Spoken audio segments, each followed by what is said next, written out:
All India radio पर महात्मा गांधी की अंतिम यात्रा का प्रसारण सुनने का मौका आपको मिला नहीं होगा, पर उस पल को जिंदा करती एक फिल्म आपने जरूर देखी होगी।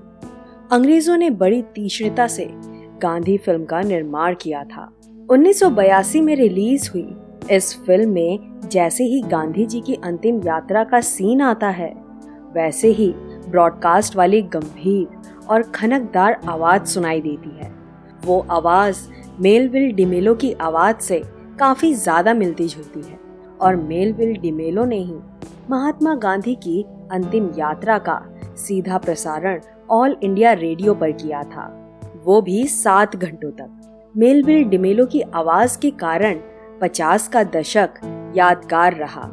बीबीसी से प्रेरित होकर दर्जनों प्रकार की आवाजें लोगों की जहन में आज भी ताजा हैं। आज हम जिस हस्ती पर चर्चा करने वाले हैं, उन्होंने न सिर्फ मेलविल डिमेलो की विरासत संभाली, बल्कि उनकी आवाज ने भारत में हुए टेलीविजन क्रांति का दौर यादगार बनाया। टेलीविजन युग शुरू होने से पहले रेडियो पर समाचार आते थे। रेडियो की सुविधा 24 घंटे हुआ करती थी, परंतु हमारे जानकारी के हिसाब से टेलीविजन की सुविधा शाम से लेकर रात तक होती थी। इसी अवधि में सरकारी प्रोग्राम्स टेलीकास्ट होता था। टेलीविजन का पहला प्रोग्राम भारत के किसान को समर्पित था। उसी के साथ टीकाकरण और सरकारी सुविधाओं की जानकारी लोगों को टेलीविजन के कारण मिलती थी।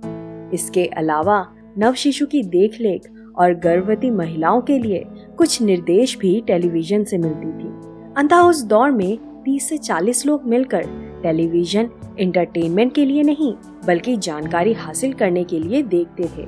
ऐसा भी नहीं था कि गीतांजलि अय्यर भारत की पहली एंकर थी।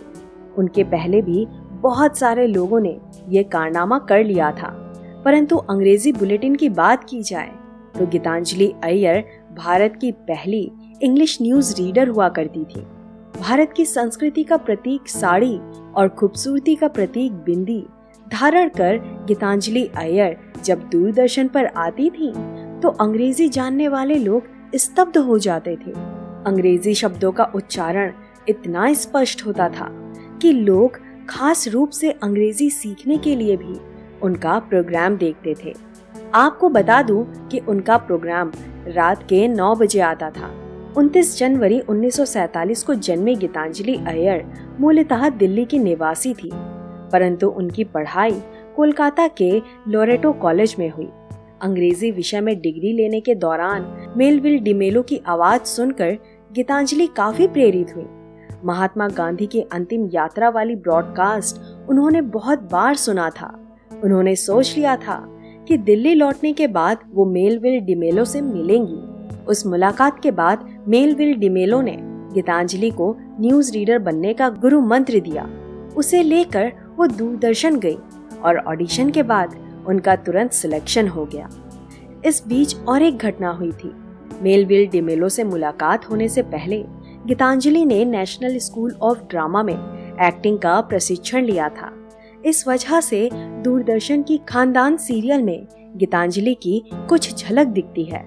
इसके अलावा मॉडलिंग क्षेत्र में भी गीतांजलि ने तहलका मचाया था। दूरदर्शन पर गीतांजलि का चेहरा इस कदर तक मशहूर हो चुका था कि एक टेलीविजन मैन्युफैक्चरिंग कंपनी सोलिडेयर ने उन्हें ब्रांड एम्बेसडर बनाया था। शाम के 7 बजते ही मधुर संगीत के साथ दूरदर्शन का वो आइकॉनिक लोगो घूमते हुए स्क्रीन पर आता था।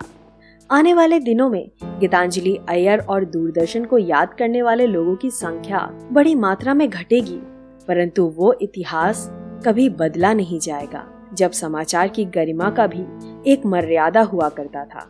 आज चिल्लाते हुए टीवी न्यूज एंकर्स शायद ही उस पल को दोहरा पाएंगे। गीतांजलि का बातचीत करने का तरीका जितना मशहूर हुआ करता था, उतना ही उनकी हेयर स्टाइल भी लोकप्रिय थी। बहुत सारे लोग तो उनके बालों की तारीफ पत्र के माध्यम से करते थे। गीतांजलि अय्यर के पति का नाम स्वामीनाथन है। उनसे उन्हें 2 बच्चे शेखर और पल्लवी हुए, जो आज विदेश में हैं।